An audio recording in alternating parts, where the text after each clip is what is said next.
Dans cet exercice, on doit calculer l'aire des figures suivantes. Mais l'aire des figures suivantes, pour pouvoir bien calculer l'aire, au final, on va utiliser un petit découpage. Pour la première, je vais la découper ici. Comme ça, je vais avoir un premier rectangle et un deuxième rectangle. L'aire de mon rectangle 1, j'ai ici 2 mètres et ma longueur ici, elle va faire 3 mètres. Puisque le tout fait 6 et ici j'ai déjà 3 mètres.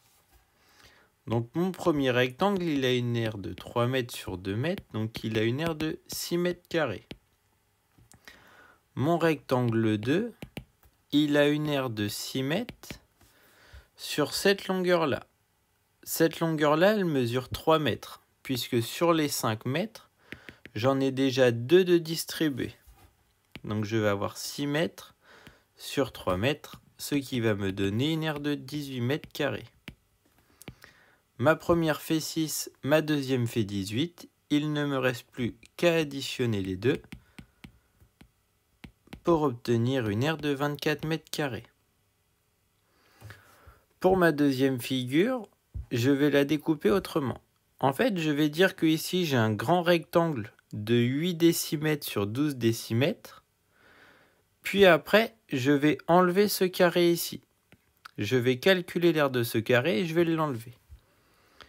Donc l'aire du grand rectangle, je vais avoir 12 décimètres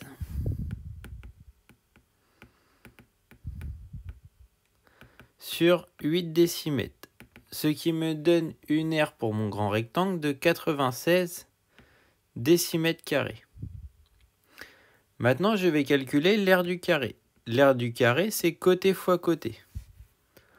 On nous dit que cette partie et cette partie sont tous de la même longueur.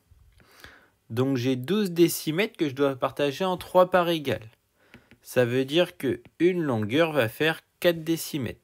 Pour calculer l'aire d'un carré, je fais côté fois côté.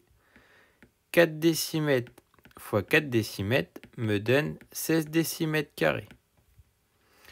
J'ai l'aire du grand, j'ai l'aire du petit, il ne me reste plus qu'à faire ma soustraction.